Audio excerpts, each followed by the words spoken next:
So, I've had some questions over the last month or so about the deck, about Prism, since Memphis.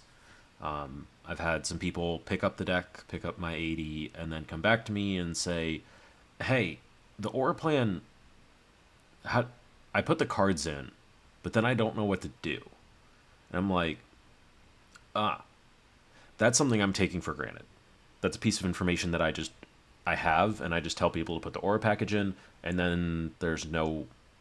It's not necessarily intuitive how you get from putting the cards in to winning the game. So that's what this is for.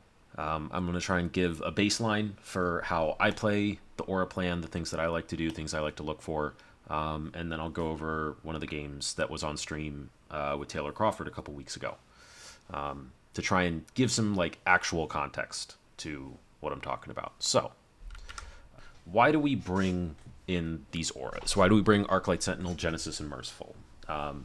These are the three that are very common to see. If there's vestige in the list, you should be seeing three of each of these. And then Parable I like to bring in, and it's not uncommon, but it's not like mandatory by any means for the Aura plan.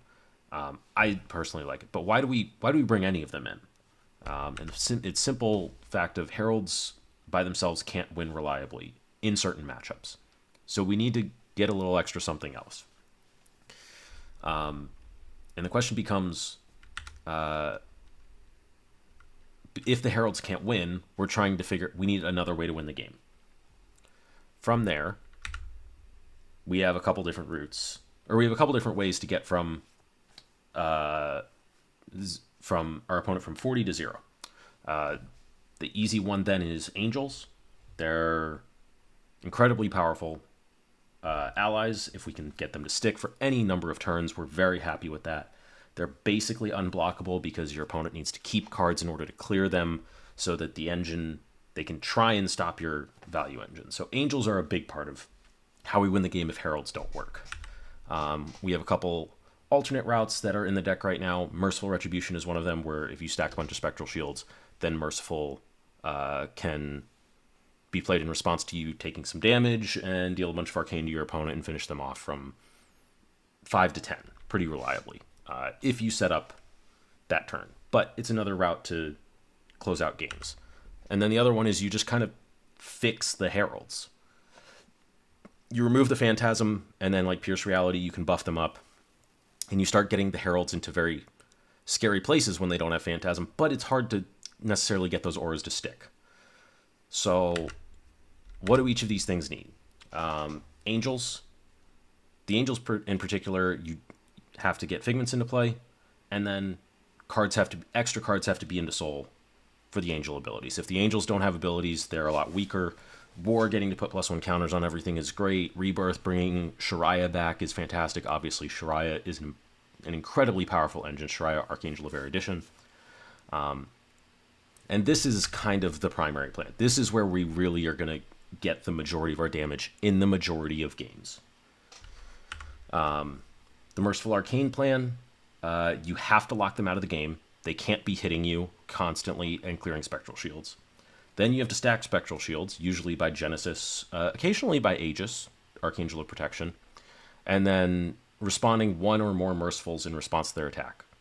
And you can, I think, even yesterday I had a double Merciful play where I popped my own Courage token and blew up a bunch of Spectral Shields, and I think I dealt like 7 or 8 Arcane to my opponent to help kill them on that turn.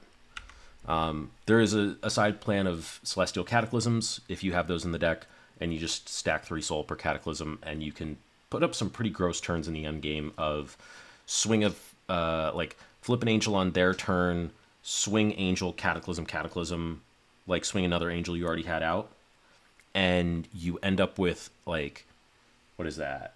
8 plus 14, 22 damage, and then if they have to block with their hand, if they're at 10 or less, they pretty much get locked out of the game if they don't just die, and then you have double Angels to clear them out. So Cataclysms, not currently in most lists, but something that we've seen a lot for this plan. And then fixing the Heralds, you have to piece together this blue Spectral auras, and that can be difficult potentially to do. You're a little limited on them. They're also blues for resources and stuff like that, but it's something that you can work with, and it's something you can do while doing these other things. These three are secondary plans to the angels. But the thing is, the real requirement for all of this is that you make more threats than your opponent can answer. That's it. If you just make one thing on a turn, they hit it, they clear it, you're back to zero. And you haven't started any sort of snowball, you haven't gotten any real value out of it. You need to be making more threats than they can answer. And this was kind of the basis of OG Prism, but you had so many more spectral auras that you could reasonably play in that deck, and you would still get value out of them. Haze Bending is not super good for us. Shimmers doesn't do anything for us. So we are down 6 of the blue auras. We don't have Odes. We're maybe on Parables, so we're potentially down another 6 there. And then the auras just can't attack. So just playing a double aura turn doesn't work for us. But it's the same concept in that if we play a Genesis, a Passing, and flip an Angel all in the same turn, and they can only answer one of those things, they just hammer the Genesis or something, you're going to get to present 10 damage without Phantasm on the next turn. And 6 of it is on hit, go to Sol. And then they still have to deal with your two threats. But if you then play another Passing, and you have double Passing out, then things start getting hairy for them. So the key is making more threats than they can answer. Quickly just going over a couple of the 3 key ones. Arclight Sentinel, obviously the big one. A lot of people don't like it and don't think it's healthy for the game. I understand. It's contentious for sure, and it has issues. It's not perfect. Unfortunately, what it is essential for the deck.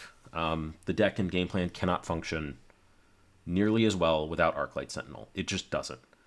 And that's because Arclight is not about protecting you. It's about protecting your board. This will sit in front of your angels and guarantee they get to stay around for a turn, and guarantee that they get more value, guarantee that Shariah draws 2 more cards, that Aegis makes 2 more Spectral Shields, that War puts all your angels up to 6. This is how you win the game. And it's not about dropping this defensively. They play a gold main estate, and you play this in response and try and eat their turn, unless you have Shariah out already and you have double blue in hand and you're still left with a yellow and you can draw 2 off Shariah and still go. But this should be played to actively protect a board you already have. That's what this Arclight Sentinel does for the deck.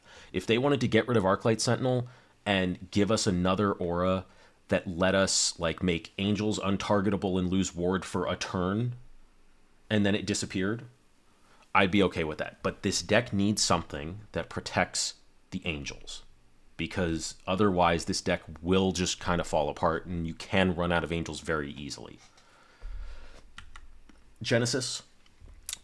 This is your engine for the deck.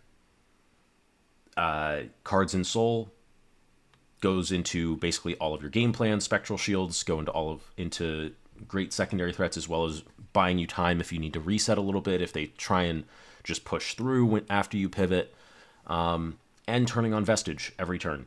I'm fully on Vestige, and the snowball you get from Vestige and Genesis is incredibly powerful.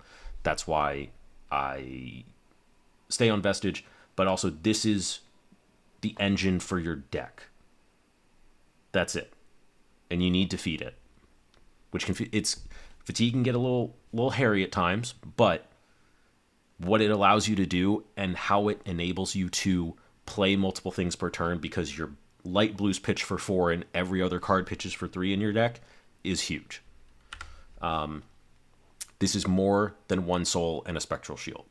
I've had people go they'll play a Soul Shield on their opponent's turn. Soul Shield goes to Sol. Vestige is live. They'll play Genesis off a light blue and the last card out of their arsenal, and then the last card in their hand just goes into Genesis and they pass, and their opponent just hits Genesis, and that's it.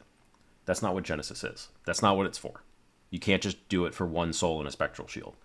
You could in OG Prism, it was great there when you had OG Luminaris and you were going to get 2 Spectral Shields out of it because then you just activate Prism and you get to swing everything for like 3, and it's like, it's insane because then they have to hit Genesis. That's not what this is here. This is the engine to your car, and it needs to be, it fills a different role in this deck, in this game plan. Merciful Retribution. So this is the glue piece.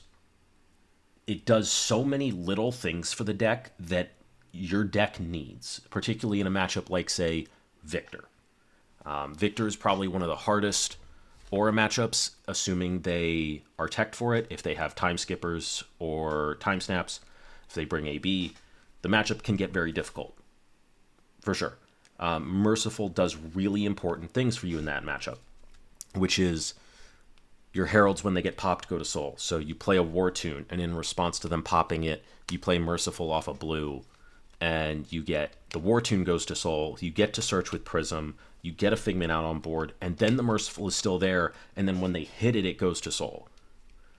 It's very powerful, and it's that little glue piece that like lets you kind of keep going, because it's like, oh, my second turn after my pivot, I play a Merciful, and they go to hit Genesis. It goes to Sol, and I get to play another Genesis off a light blue out of my arsenal.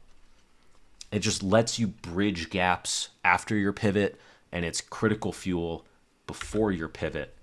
And sometimes you need to be okay with this just being one Sol, where you just play it on turn 0, yours or theirs. They hit it, it goes to Sol, and you've got no auras in your hand to play off at instant speed, and you need to be okay with that. Because sometimes that one Sol, that first Sol, is that important. So you need to be okay with that, but look for spots to get more. When Spectral Shields are going away, when Courage tokens are going away, when Ponders are going away, when Blood Rots, Frailties, Inertias, all of those trigger Merciful. But in particular, playing it in response, in these aura matchups, playing it in response to getting popped, because it puts the Herald into Sol, is incredibly powerful. It's very good. Now, with all that being said, I want to really emphasize this point here for the OG Prism players. This is not a control deck. This is not just a board state deck. This is a combo deck. And I want to reframe this where Arclight Sentinel is Aether Wildfire and Genesis is Blazing Aether. That's how much of a combo deck this is. I really like... This is a better analogy than any comparison to the OG Prism stuff, I think. That's how much of a combo deck this is. So how do we start? So if we have our end goal and we know it's combo deck, what is the starting point? Where do we start our combo and start doing stuff and like get those ridiculous turns that we see people complaining about all the time? Shirai is the obvious starting point. It's draw 2. Drawing 2 cards, if Vestige is live, is just lets you do crazy things. Absolutely nuts things. Usually this is where you start. Not always. You don't always need to. But this is usually where you're going to start your combo and your pivot, is what I'm going to kind of call it. So, with that, this is going to be a quick run through of what kind of the base combo is that you do with this deck. And this is your what you want to be looking for in a kind of pivot turn. We've got Halo up and available. We have Vestige that we're going to have online with Halo, and we have 1 card in Sol. We need 1 card in Sol for this. We also have either a Genesis or an Arclight in our arsenal, and we have the other one in hand. We've drawn into it. When it comes to our, we're going to eat whatever damage they give us on this turn. We don't care. When it comes to our turn, first thing we do is crack Halo. We're going to pitch our non-light card in this case, have 2 floating resources, and we're going to resolve Halo, putting a Herald into Sol. Halo draws a card, and then we search off Prism. We're going to search Figment of Erudition or another Figment if Erudition is already out. That's all right. If we can get a Ponder on this turn, that's even better. But if not, it's fine. We search Figment, and then flip Erudition with Prism, awakening it, spending 1 card from our Sol, and then attack with Erudition, spending 2 more resources, and drawing 2 cards, spending the last card from our Sol.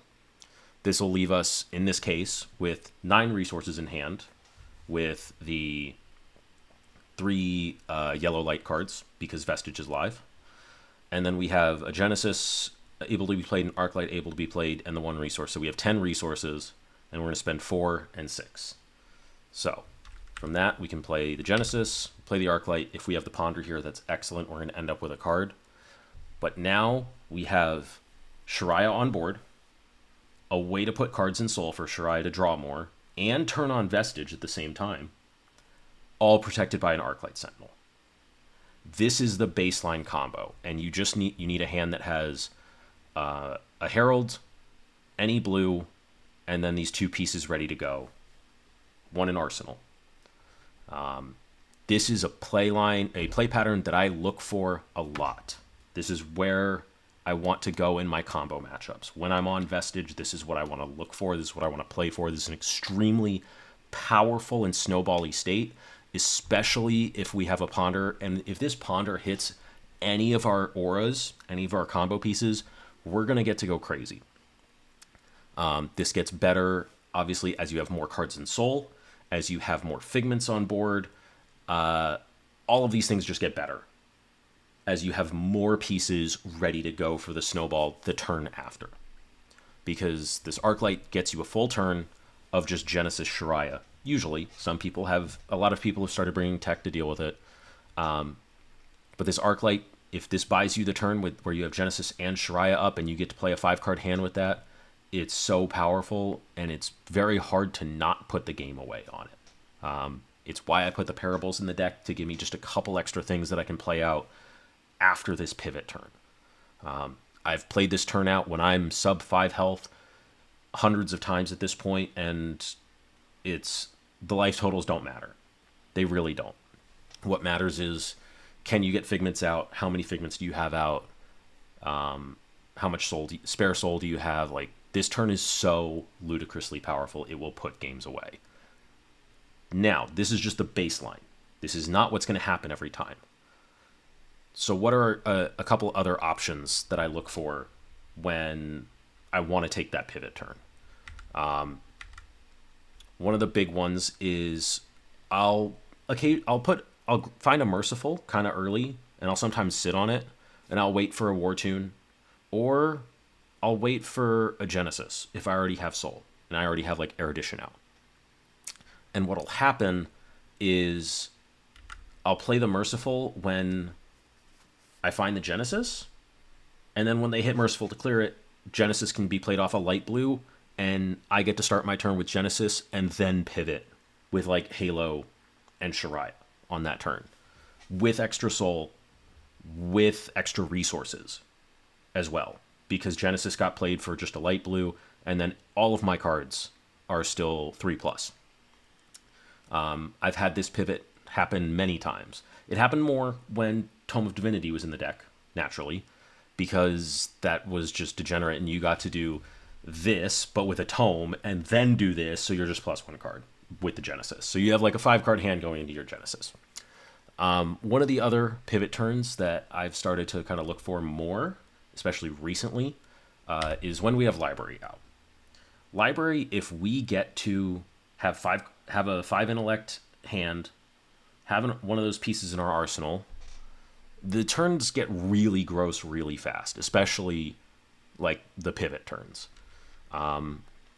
So we'll like crack Halo. We can do like the same setup.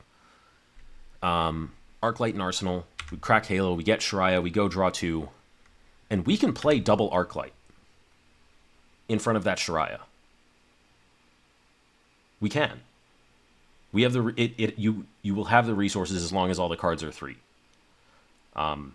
This is really, really degenerate because you also are probably drawing off Library then. So it's even better. Like, it snowballs even harder. So this is Another turn that I'm starting to look for more, especially as I bring library into more matchups, or as I have started to play library more and gotten more used to like the play patterns that come up with it.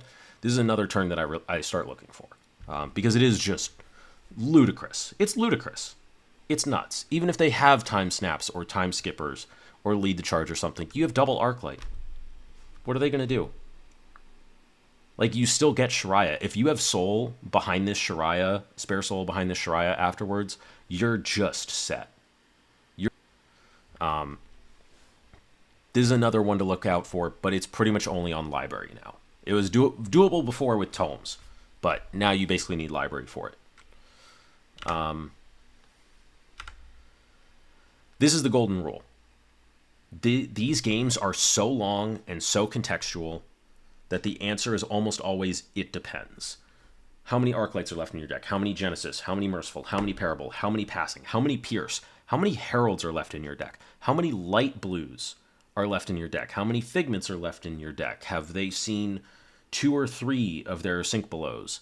How many of your Wraths are still in your deck for Herald of Erudition plus Dreamweavers? How many Eruditions are left in your deck? Do you have even something like, is there a yellow Herald in my discard for Figment of Rebirth to put on top? Because that can be really powerful as well when you get, if you already have Erudition out, you can Halo for Rebirth on your pivot turn, put a Herald on top, and then pitch Light of Soul when Erudition swings, and you get a free another Figment, free another Soul, and potentially a free another Angel on the board. Like, all of these things, there is so much context around any of it that I'm trying to give baselines, and then you're going to run into situations that I can't possibly cover because there's too many of them. This is something that I make up. I find the solutions on the fly in the game, and that's the way most Prisms will also do it. And I don't think any of us will agree fully on what was the right choice, besides just like, yeah, that was your pivot turn. That's it. That's about all we would agree on, I think, in a game. We would probably all play Aura games slightly differently. So I'm just trying to give you some tools to give you a baseline to explore further. But it depends is the golden rule. Like, context is king. So with that, I'm going to go pull up one of the games that I played with Taylor that I hydroed with Taylor on stream a couple weeks ago, one of the Aura plans, and I'm going to talk through some of the things I'm considering, what I'm looking at, what I'm looking for, and see and give some context on that as to just like what I was thinking about, because we didn't really have time. We played a little bit slower than I would have liked for a Talishar game, but we didn't have the time to go over everything. So I'm going to do that. So I'm going to go switch to that game, and we can take a look and see what's going on there and what I'm thinking about. So this was the last game of the night. It was a Jarl. We got to choose to go first. We're very happy with that. We're going to play this very standard. We have any card that doesn't pitch for 3 resources when Vestige is online is out of the deck, except for 1 Red Triumph and Library. I'm okay with this. That's enough that we can probably dodge them, and I'm fine with it. I'd rather have them in the deck over Figment of Judgment. I want just a little bit more block, and we don't need that Angel. If you know they're on Decompose, I could maybe see it, and it can kind of keep them off. If it keeps them off 4 damage from a felling, that's pretty nice. But ultimately, probably not necessary. This was the bare bones list that we featured, and I'll put that link in the description if you want to try that one. That is where I would, if you want to play a Switch list in Prism, that is where I would recommend you start. It's kind of got a lot of the tools. It doesn't have Parable in it, but it's got all 3 passings, all 3 pierces, and it's a very vanilla list. That is totally fine. It's good for any meta in general, really. We get to go first. We have our sideboard set. I'm just looking for probably a Merciful on turn 0. If I want to raw play a Figment, I can. I might just do a little bit of filtering, but we're gonna every card off the top. We're gonna see. So first hand, we have a Genesis, 3 Heralds. They're also showing us no AB, but they're showing us Rampart. Gauntlets, Quick Dodge Flexors, Tunic, and Crown of Providence. So this seems like it's going to be a slightly more aggro-slanted Jarl with the Tunic, but that's just common for Jarl anyways. But it's something I'm going to keep in mind, that they're not like bringing a full armor suite. They also don't have tectonic plating, so they're less likely to be playing Roiling Fissure. Jarl generally gives us enough space, and this is one of the things that I evaluate for like how I'm going to play an Aura plan. Jarl's a pretty slow deck. He's got like 3 cards that I really care about, which is Fused Oakenolds, and he can pummel stuff. Tunic means it could be a 6+ pummel version. We'll have to see, and we can figure it out. But right now, all I want is cards into Sol, except by doing it by Genesis. I don't want Genesis to be played out and just gone, because this could be a Fatigue Jarl, and we could need all 3 Genesis. So, I'm comfortable with this just being a pass, and we're going to see what happens. This hand is going to block really well on the crackback, and we can figure it out. We don't put the Genesis in Arsenal because we kind of don't want to. We don't want to get forced to play it out if we don't need to. Now, they send a Mangle, or they send Hammer, pitching Mangle and Crumble. And they didn't just play Mangle. So they're not being, like, super aggressive into us. And this makes me honestly wonder if they're, like, a full fatigue plan into us, and which is hard for a deck if you don't bring Arcane Barrier.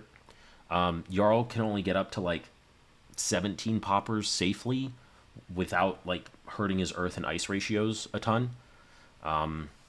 Maybe up to 18, maybe 20, but I'm not worried about those numbers. It's less than we have Heralds, especially if we get a couple blocks early forced on like Weaver's stuff, or if we have a passing stick. We can get through their poppers pretty reasonably, or at least lower their popper density to the point where we can play around them or play through them.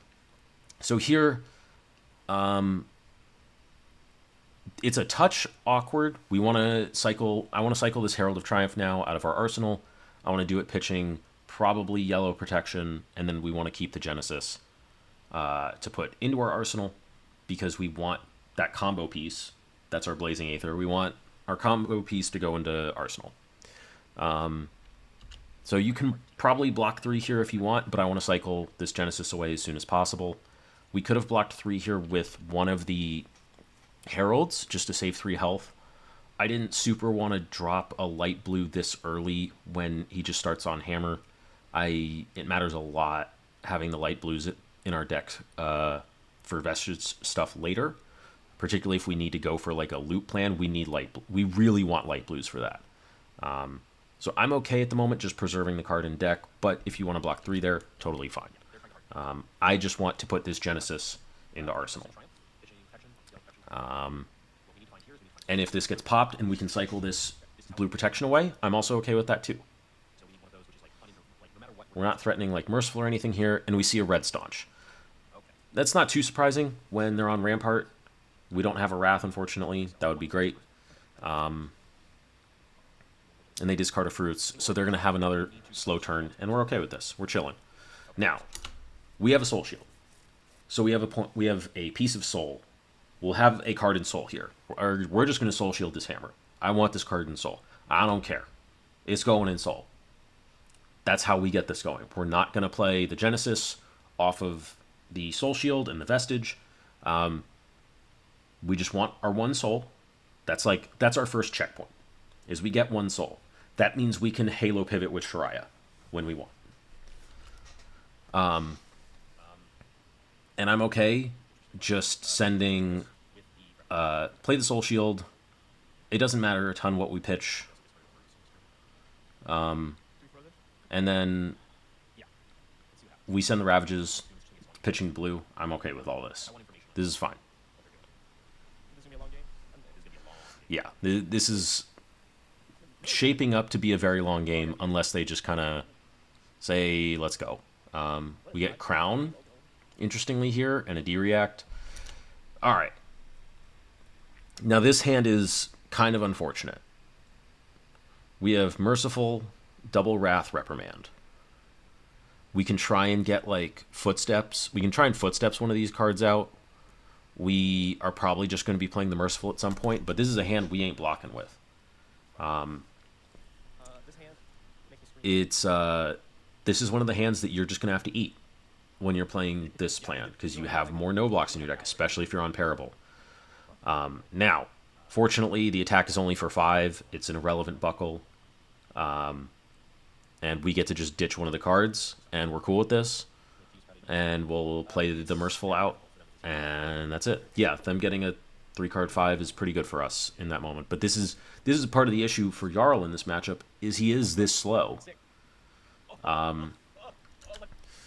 So we find Library.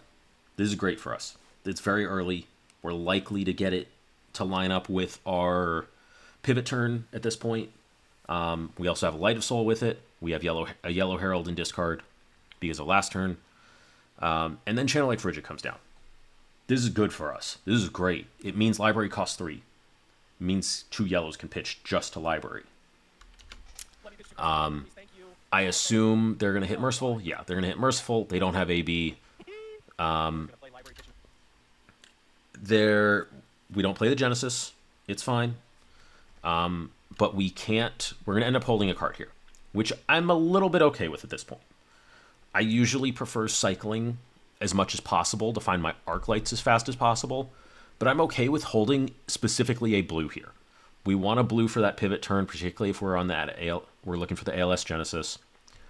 And we can just play Library, pitch double yellow, get Light of Sol trigger, and we can look to get a little bit of cheesy value. We have 2 Soul, which is great, so we'll have a spare 1. But this is just Library pass, and we're okay with this. We're not worried about life totals. We're not worried about anything like that. We show a Blue Herald on top, which is okay. It's not what we want to see. We have another Genesis.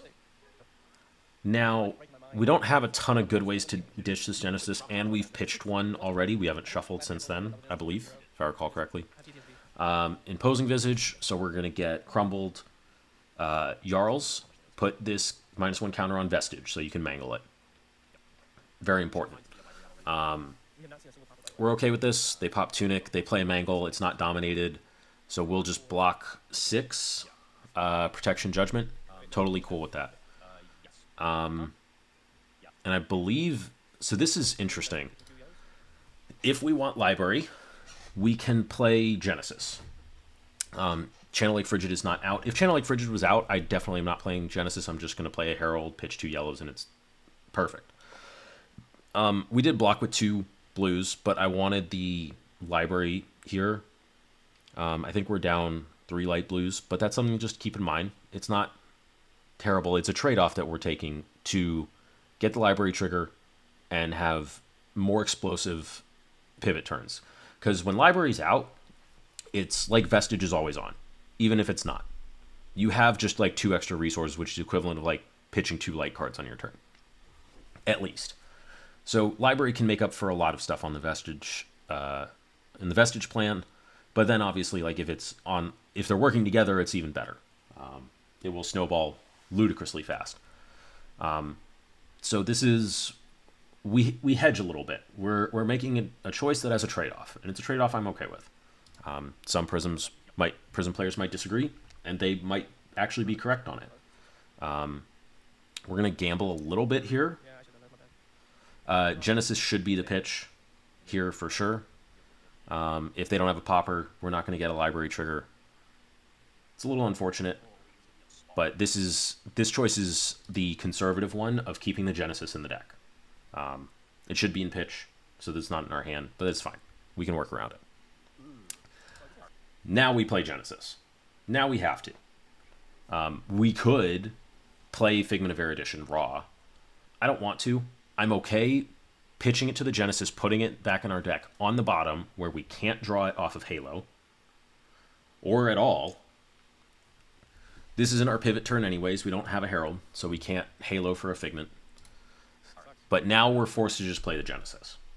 Instead of trying to... if that pitch was different, if we had just played Genesis and we'd drawn 5 cards, it would still be weird because we drew Figment of Erudition. This is a slight mistake from us. I skipped this too quickly.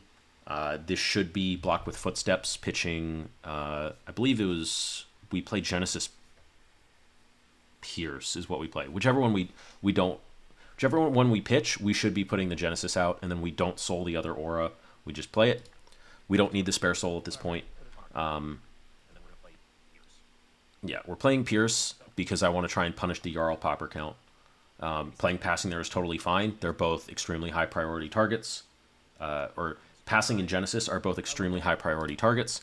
So if you want to have the passing out here, totally understand. I think we have enough ways to work around it that I'm okay with it. As well as it increases their demand. It increases the demand on them to have a popper, particularly when they've already got Crown. But it makes Triumphs better. It makes, if we see Reprimands or something like that, I'm okay with the Pierce and keeping the passing for when we actually go for our pivot, because this is not necessarily our actual pivot turn. We happen to have the stuff in the next hand, but I'm okay with it. This is one of the choices that people might disagree with. But we're making it up. We have to make it up as we go. We hit, and for different matchups, this is going to be different. Into Verdance, I always play the Pierce here. Just because it will sneak up on them. They're going to kill the Genesis, but I can probably sneak a Herald through on a Verdance just with Pierce. If I draw into something crazy like an Erudition and I just Weavers it, I can just run them over. It's very difficult for them to stop 7, an Erudition that starts at 7. Jarl is kind of in the middle ground. If it was like a Brood or something, yeah, it's passing 100%. If it's Victor, it's probably passing, because if we hit this pivot like this now, this is crazy for us. This is nuts. And we're doing this without library. But so we can't double ALS them, even though we have a mountain of resources. But this is just going to be this is going to be the pivot turn. It's going to be the baseline combo. We crack Halo, pitching our blue. It didn't matter. It had to be the Angelic Wrath. We put the Herald into Sol. We draw a card. It's 3 resources. We're happy. Library is already out, so there's only Red Triumph. So Red Triumph could mess us up if we don't hit a light blue off the draw, because we have 2 more cards to draw. But we have Genesis and Arsenal, and we have an Arclight we can play, and we're going to have a Ponder at the end of this turn with a Pierce behind it. Weaver's ready to go. We're not necessarily going to have Library trigger this turn, but we're okay with it, and we're going to keep going. This is a totally acceptable pivot turn. We have 20 health. We have 2 Merciful still in the deck if we want to reset that way. This is a game state that I'm very happy with. We hit Shreya. We have 10 resources in hand. Even if they Blizzard us and give us a Frostbite, we can just respond to the Jarl trigger and play everything. We could play through the Frostbite if we really wanted to, but we're going to get 3 auras on board, and we're going to Ponder, and we hit a Herald, which is great, and we hit an Arclight Sentinel. If we have a way... This hand is a touch awkward. The double passing is not what we want to see, because 1, they're not light cards for Genesis, so we are limited to these 3 cards on the left here. We're limited to these cards for our Genesis trigger. This is a little bit tight. I think it's either one of these. It's never Arclight. We want to just put another Arclight in front of this, because this turn can get really gross, and it's going to depend a lot on. It's going to depend on what we draw off souling Herald of Triumph. We're probably ending on a passing Mirage to combo with our Pierce here. We want to play out an Arclight, and we want to play the Herald. That's what we're looking for, because then we have this guy again. We have Genesis another turn. We have +2 and no Phantasm for next turn, for that first Herald, with Shreya still up. That sounds like a pretty good board state for us. So what we've already done here is we've got an Angel that's getting value. We have an Angel that's getting value here. We have Heralds are going to be offline. Or Herald Phantasm is going to be offline, which means they're fixed and we're back. That's back as a like actual win condition for us. And this is part of like this is the snowball. Is we've got these two things that they have to answer. We've got our engine working, feeding our resources, feeding our soul, and then we have the piece that is protecting everything. Everything is protected by this. This Arclight Sentinel. If you ban Arclight Sentinel, none of this is possible. Because Hammer, even if this is Genesis, Parable, Merciful on the last turn, this is hit Genesis and we get like one turn of stuff, or they just hit Shariah, and if we draw all Heralds, we're just done. Arclight Sentinel buys us an extra turn. It buys us consistency. ALS is that important. So, Channel Lake Frigid. We're okay with this. We have Library, we have Vestige. The first thing costs 2 more, because we do get a Frostbite from it, but that's fine. We're just checking for information here. And I think I do end up making a little bit of a math error here. Yeah, we want to pitch the Herald of Protection here. We want to keep the Wrath if we can to try and push Wartune over, or we can put the Wrath in Arsenal. If we can get this Wrath into Arsenal, I'm very happy with this. So, from here, yeah, it's going to cost 4. We've got 2 floating. We're going to get to draw 2 cards. And we draw Merciful and Ravages. So we're probably just looking at this as 6 resources. So, we have 2 here. 2 float here. We have 3 here. 3 here. We want to play this, which costs 1. So we're -1. And we're -7 because of Channel Lake Frigid. It's a little unfortunate.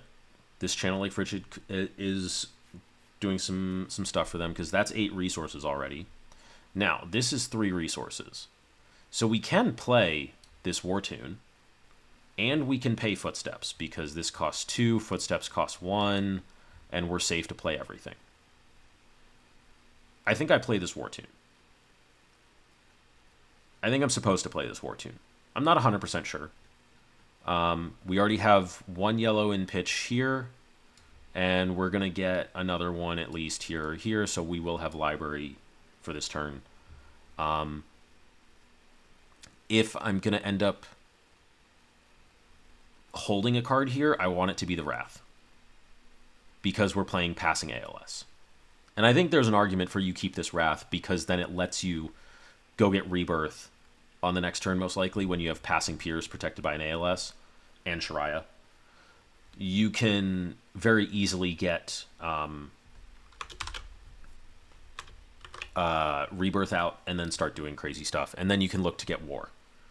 So if you're going to keep a card there, it's possible I keep a card here. I think it's unlikely. I think it's send the Wartune and make them deal with it, because they've got 4 here, and it might depend on what they do here.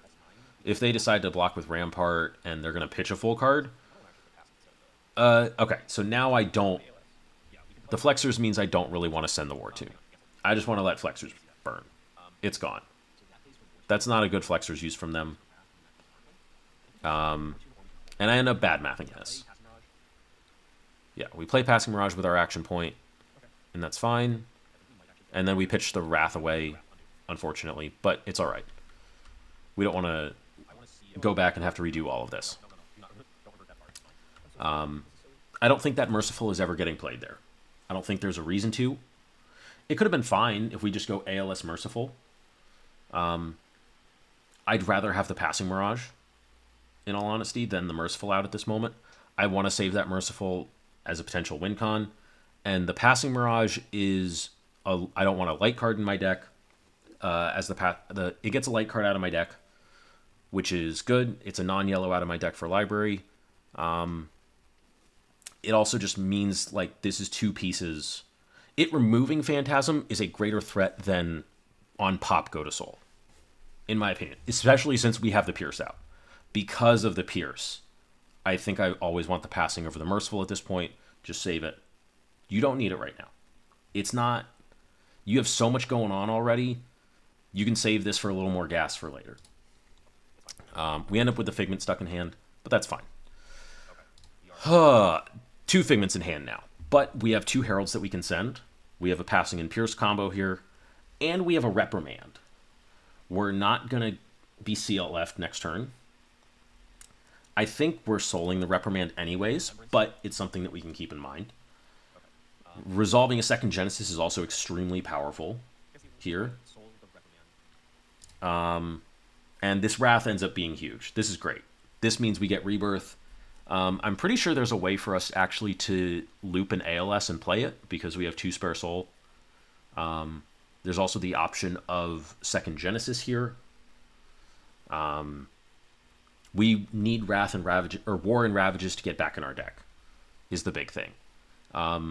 So there's obviously a couple ways you can go with this, and then the first one is going to be probably starting with Shariah, because also if you can do Genesis plus an ALS, second Genesis plus an ALS, the game ends. It ends. You have 2 soul, so you can get, if you get Rebirth, you can flip it and use its ability when it attacks. So, and you're probably going to end up with 1 more soul off the War Tune here. But if you start with Shariah here, you can't draw the ALS if you set it. But that also might be fine. It's weird. But yeah, so I like starting with the War Tune here. We don't need... We're just going to kind of deny them information. But like, we also get the most information for us to work with. Yeah, this is going to be double D-React. We're okay with this. Let them burn cards. We're going to Wrath it. We're going to make them have it. We're going to pay attention to whether or not they sink. I believe they have another D-React. They don't. All right, we get Rebirth. We put a card on top. This is just to put another Herald back in our deck. Our Heralds are now very valuable. We like we like having yellow Heralds in our deck. 8 go again on hit soul is very good for us. So from here, what do? We can get Rebirth, put ALS on top. We can flip it. Now we have enough soul because we need the Shariah draw. I don't remember. I'm pretty sure I like quick mathed this and said just do it. Yeah. Oh my god, dude. Yup. And this is where the game gets really gross, because we're putting another Genesis into our arsenal. He's as shook as I am right now. We don't get the opportunity to play the Genesis, which is unfortunate, but that's fine. If we drew a light blue here, we would play both. Right? No, what am I saying? If we draw the light blue here, we get to put Genesis in Arsenal. That was it. Currently, we need to pitch both cards to play the Arclight, which is a little unfortunate, but that's fine. We're getting a ridiculous amount of value for this. We aren't going to have the soul next turn, inherently, to... Okay, this is where things get crazy. We weren't going to have the soul this turn, unless a Herald hits, to get another Arclight. We have Genesis triggered. I'm pretty sure this is just Ravages, because we like keeping I like keeping Triumphs in deck in general for just their 6-poppers don't work against them. They're decent threats if we lose Passing Mirage.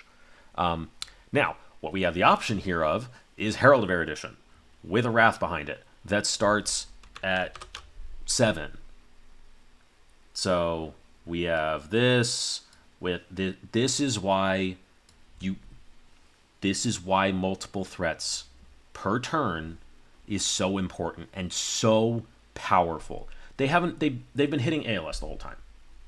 But if we didn't have ALS, what are they hitting? Are they hitting Shariah? Are they hitting Genesis? Are they hitting Avalon? Are they hitting Passing Mirage? Are they hitting Pierce Reality? We still have Dreamweavers up. If they hit Passing, I Dreamweavers this in a second, in a heartbeat. Because this is going to be such an impactful swing. They're at 36. I feel so good about this game. Like, I'm like 99% to win this game from this point, I think. At least. Like, the life totals are irrelevant. Like, this is so... This amount of threats is so hard for decks to deal with. It is. Because you have 3 Spectra Auras, and you have 2 Angels, both of which are insane. How do you pick between them to kill one? This is why we went this route. This is why the auras are in. Because the Heralds on their own can't win the game, and then Spectra makes it incredibly annoying and incredibly inefficient for decks to clear our threats. That's what really sets this over the top. That's why these auras are in our deck. That's why it's not Rainbow Reprimand. That's why it's not like CNCs or Erase Faces or other 2 for 6s or 3 for 7s. We could put Wounded Bull in this deck. It'd be online most of the time. But getting these Angels and these Heralds, like, this is what the deck does better than anything. If you want to play 3 for 7s, go play Florian. This is what this deck does that's powerful. And it does it better than any other deck because they can't play the Light Illusionist cards. But this is why we bring the Spectra Auras in. Because they're obnoxious to clear. Because they're difficult for our opponent to deal with, which lets us have such powerful turns when everything gets online. And this is what it looks like when everything gets online. Because now we're just going to run them over. This game is done, functionally. Everything from here is a formality. And this ALS just seals the game. Drawing this ALS off the Genesis, this is loop. This is a true loop. Because we have 1 card going to Sol every turn. And I'll do another video on this at some point, on the loop and some of the versions of it. I think Ian Zhang has done a write-up on it, and a couple other people have, but I'll add it just to my section of stuff. This is basically true loop. So we have an Arclight in hand, we have an Arclight in graveyard, we have a card in Sol. And we're adding a card to Sol every turn. This lets us attack with Avalon, banish a card from Sol, put a card on top of the deck, and then we play this Arclight, and we draw into the Arclight we placed. It is Sol neutral every turn. 1 card goes in, 1 card goes out. And we only lose 1 card from deck for it. And we can usually swing both Angels, especially when we have Library out. We can usually swing both Angels. That means we get to present like 8 damage for 1 card out of deck at least before anything else starts happening. Now, we're on Library. We get even more options. But this is just going to be the blowout. This is just the blowout. We don't need to set a card on top of deck anymore. I accidentally tell them to pop Dreamweavers because I forget we have passing, because I have it as such a shortcut. You Dreamweaver as the Erudition because you have the Wrath for it. It's going to hit. That's it. That's my shortcut. That's why that happened. And this is just, he has no arsenal. He has to kick a Staunch preemptively, and we still can just go like Shariah draw 2, then Avalon and ALS, and we're totally fine with that. Like, but this is just like pure. This is a full loop. There's no 2 ways about it. There's no getting out of it for Jarl. This is just, these are the kind of game states that can just happen. This is why getting that like pawn, this is why Library is so good. Getting to see an extra card every turn to find that Arclight Sentinel is so good. It's why just the Ponder token on that pivot turn is so good. Getting to just see a 5th card no matter what, or a 6th card if it's Library, is just, if you hit an Arclight Sentinel in those 6 cards, and you have Rebirth out and ready to go with a 2nd spare Sol, if you go into your pivot turn with 2 Sol, 3 Sol? Something like that. I'll check the math. I don't do all this math. I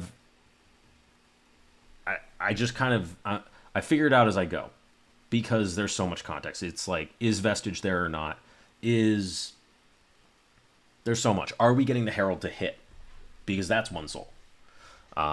Genesis is a Sol, but are we having to spend it on Shariah? It's like, this is a puzzle, and the solution never looks the same, and you have to figure out how the pieces go together. And that's why I love this deck so much. But sometimes the pieces just fall in your lap, and it feels great. So now, we have the trifecta of angels for this kind of plan. So we have the three angels that put in the most work are Avalon, because you get to recycle threats. B'Elanna, War, putting the +1 counters on other angels, making them 5, 6, 7. The highest I've gotten to swing with angels is 10 each. These three are your most impactful, are pretty much your most important angels in this matchup. And I have used Avalon to recycle both of these angels, both War and both B'Elanna and Shariah. I have brought back with Avalon. They're that good. They're that powerful. Now that we have this out, we have Genesis out, we can, because we are on library, we get an extra card every turn, which means we can like look for a second Genesis. And as soon as we have 2 Genesis, that means we can spend 1 Sol here and 1 Sol here every turn. And then we can put the ALS back on top, and we can swing and add +1 counters. And that's just, they die in like 5 turns max. You're never fatiguing like that. Even if you put 2 cards into Sol every turn, it doesn't matter. These are the 3 angels that like you need to get out quickly in this matchup. In these really long aura games. That we have cards. We still have the Wrath, which means we got to keep 3 resources, which makes it even better. We've got another Herald of Erudition in our hand, which means we can do even more next turn. We do ditch the Wrath, but I'm okay with that. They're not showing us anything really. So we have, the world is our oyster at this point. It's probably just Avalon sets a ALS on top. We play an Arclight, and we can swing B'Elanna as well. If we want to, we can't swing B'Elanna. We don't have the Sol. So we're going to we get to swing Avalon, we get to put an ALS on top, and we get to Arsenal another Erudition. I think this maybe actually should be Arsenal Angelic Wrath instead. But this being a 7, and we still have all of our Wraths in our deck, I'm pretty sure, except for 1 that we've played out, we can put the Erudition in our Arsenal and wait.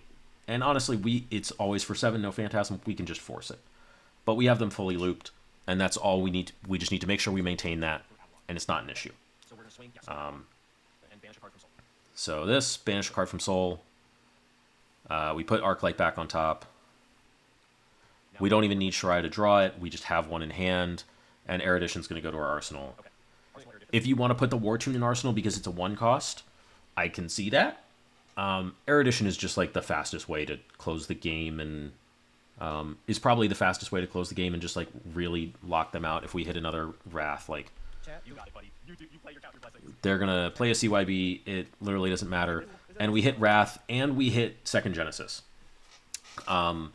This is just cool. This is lights out. If we can get this Genesis into play along with the Arclight and the Arclight on top, we can just start stacking counters every turn and just close the game out. So, cool.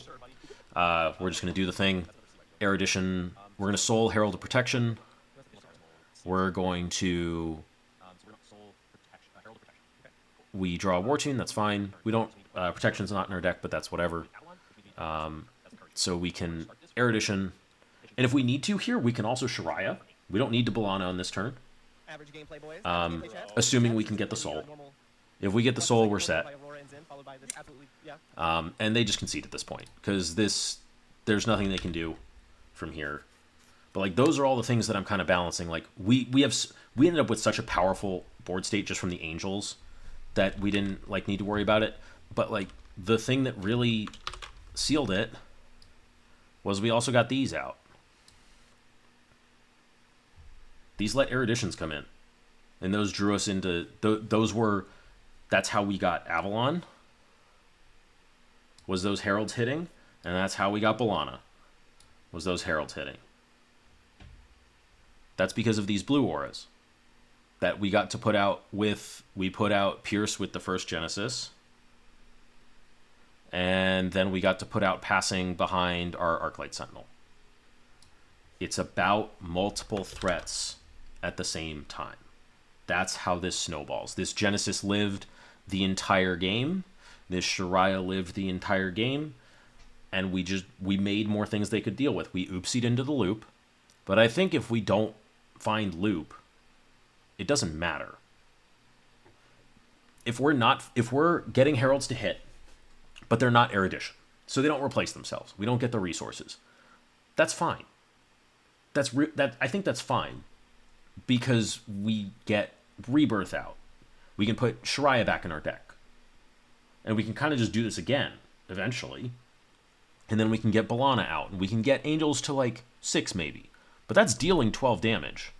And they still have to deal with Passing and Pierce. And we still have Dreamweavers. We have so much gas left in our tank. They have so many things they have to deal with where it's like, all right, so we are down one of the ALSs. So let's say at this point they get rid of Shariah. And then the turn after they get rid of Passing Mirage. We still get to Dreamweavers one of these eruditions. Or any other herald. And we're still at this board state? And like, if we just get to like play this Arclight, we're still very ahead. They're at 29. Sure. But that's with 8 about to hit them. And then another 10. So they're at 11. Yeah, they've got some CYBs in their deck, but that's heralds they're not blocking. We've still got this, and we still have 2 Passings in the deck. If we decide to go only for 5, and then play a Passing, then what? What do they do? This is what needs to happen. These are the things that need to happen. Is more threats than they can deal with. You can't do this one at a time. You can do this. You can act like part of your early game, even if you have like a full pivot ready to go, you can sit on it for a turn or two and kind of thin your deck out a little bit. Like ditch like 3 or 4 heralds if you think you don't need them. Just so that you have a couple less cards in between your auras. That's like also, that's something to consider. But it depends. That's all of this comes down to that, but it is piecing it together as you go, based on what's happening, and it's an insane amount of context. An insane amount. It's fantastic. I love it. I love this deck so much. I love this game plan, this side of it. Because like even here, I'm pretty sure we made mistakes, I'm pretty sure. There's probably more optimal ways to do stuff. But then it's like all of this changes based on what you're doing this against. Because I play this against Azuri and Nu. I don't play it against the Arachnes. I would play it against Huntsman probably. But I don't play this against the Arachnes. I played against Azuri and Nu. And those matchups are completely different from Jarl, which is completely different from Betsy, which is completely different from Victor, which is completely different from Verdance and Florian, who are also different from each other. You have to play all of these matchups slightly differently. And it's fantastic. And I hope that this is a decent baseline of how things can work together. It is kind of an example of just how powerful library is. But it is. It lets us do stuff that is way more powerful. And that's why it's in the deck. Because it does just kind of win us games. When we get to see this many cards, it's so hard for decks to keep up. Because even just like, if you have library out, and you go into that pivot turn, your pivot is suddenly able to very easily be ALS plus Genesis